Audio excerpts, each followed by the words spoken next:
dragii mei, bine ați venit la Taroterapia. Astăzi vom face o citire despre tine și persoana care te interesează. Explorăm ce ar putea să apară între voi în perioada următoare. Avem o citire generală, te invit să iei de aici doar ce simți tu că se potrivește cu tine. Avem de asemenea o citire fără timp. E relevant momentul în care asculți acest mesaj, nu momentul în care a fost publicat. Ce ar putea să se întâmple în această conexiune în perioada următoare?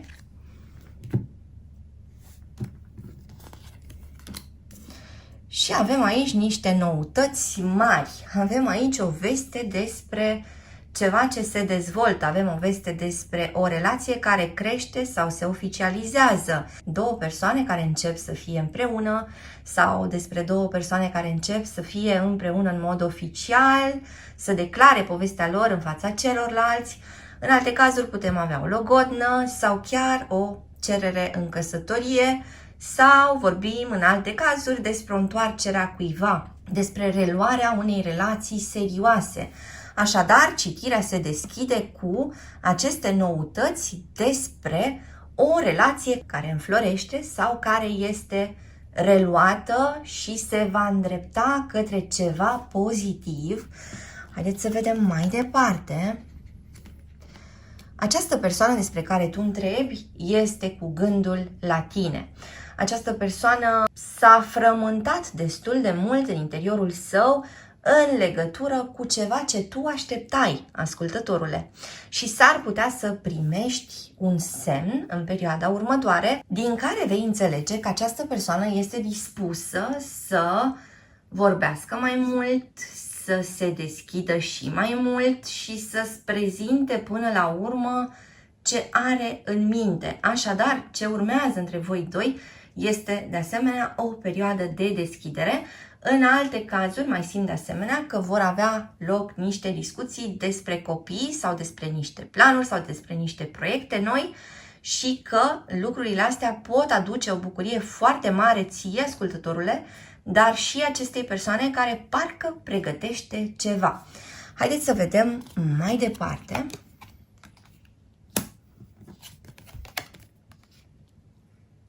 Iată, avem aici o persoană care a trecut printr-o despărțire sau o persoană care a divorțat sau o persoană care trece acum printr-un proces de divorț. Avem de asemenea ceva ce se amână, ceva ce este pus deoparte pentru o perioadă de timp.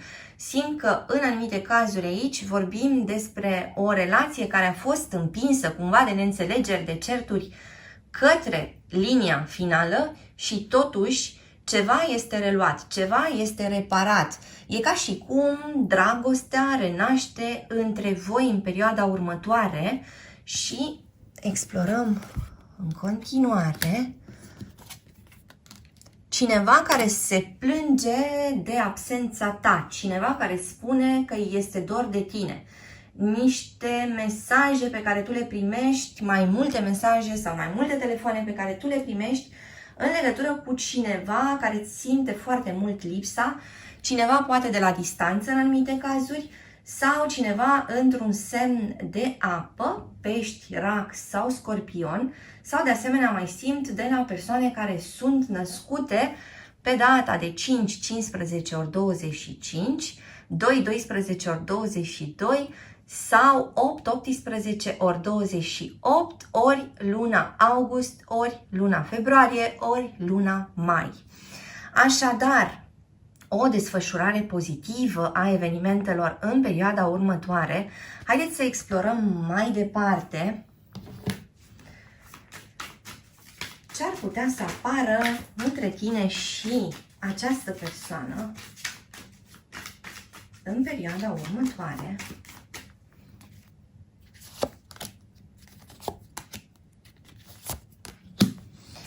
Iată, o perioadă foarte grea tinde să ajungă la final.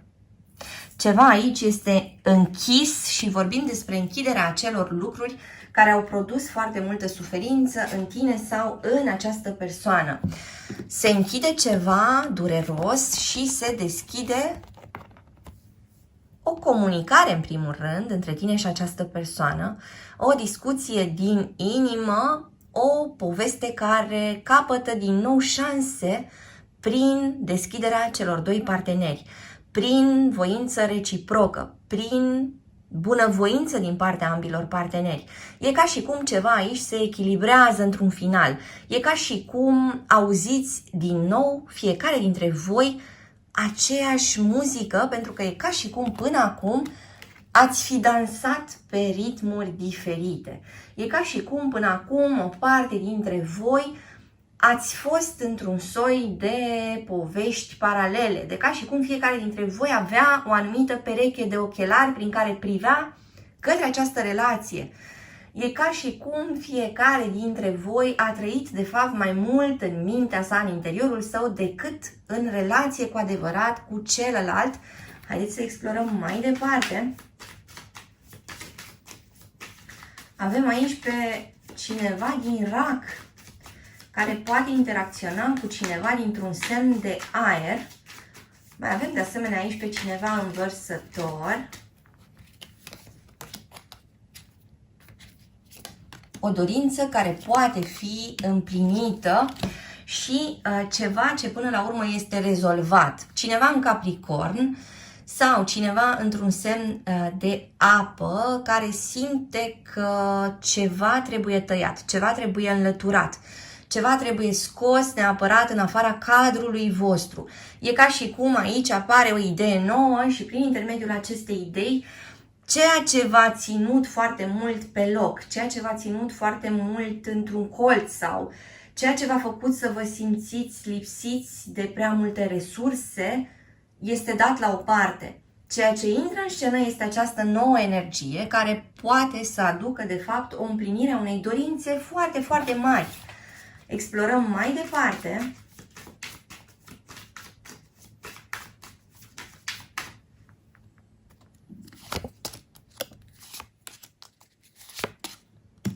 Iată forța și îndrăgostiții, dar și Arcana 13.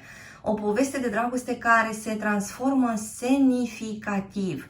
Aici vorbim despre o parte dintre povești, mai ales cele care aveau parte de prea multă toxicitate, cele care vă făceau să vă simțiți îngrozitor, cele care nu vă mai aduceau mai deloc motivație pentru a continua.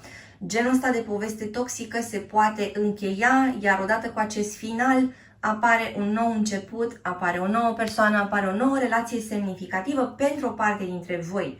Pentru alții, în schimb, e ca și cum v-ați simțit testați, v-ați simțit puși la tot felul de munci grele, însă cu un scop, da? Rezultatul este unul foarte bun pentru că în urma acestei transformări vorbim despre a începe povestea voastră, a o reîncepe pe o bază sănătoasă, pe o bază nouă, pe o bază pe care se poate construi cu adevărat.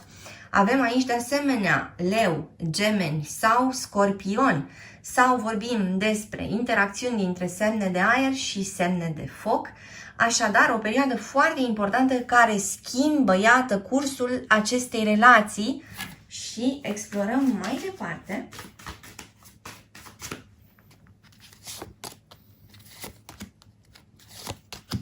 Aici avem o întâlnire undeva la o cafea sau la un pahar de vin și o discuție care practic scoate la suprafață niște temeri foarte mari ale persoanei despre care tu întrebi. Adică s-ar putea să auzi cu ocazia acestei întâlniri că această persoană s-a ținut mai mereu în gardă din cauza temerilor sale că tu ai putea să înșeli această persoană, că s-ar putea să abandonezi această persoană, că s-ar putea să te joci cu el sau cu ea. Așadar, această persoană reușește să pună în cuvânt ceva relevant pentru tine. Și explorăm de asemenea mai departe.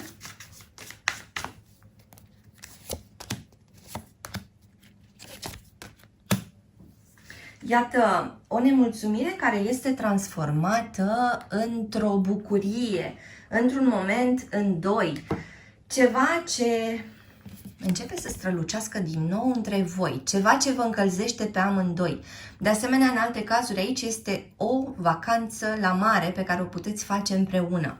Așadar, vorbim aici despre o poveste care a fost cumva destul de multă vreme sub această energie a indiferenței sau o poveste în care fiecare dintre voi erați, spuneam, în filmul propriu sau existau acele nemulțumiri foarte mari care erau tot timpul pe masă și care vă împiedicau să vă bucurați cu adevărat de ceea ce trăiați unul cu celălalt. În același timp, avem această transformare. Avem această ocazie de bucurie, avem o regăsire, o reîntoarcere. Avem două persoane care reiau un raport pe bază reciprocă. Două persoane care se uită una în ochii celeilalte cu mare drag. Două persoane care încep să se bucure din nou de ceea ce trăiesc una cu cealaltă. Două persoane care în sfârșit pot răsufla ușurate pentru că, iată, povestea intră într-o nouă fază, o fază care aduce bucurie amândurora. Îți mulțumesc că ai fost cu mine astăzi, te aștept și data viitoare pentru citiri personalizate, meditații audio, cărți audio, cursuri de tarot. Te aștept pe site-ul www.taroterapia.ro. Abonează-te, dă un like și lasă un comentariu dacă ți-a plăcut acest video, iar până data viitoare să ai grijă de tine.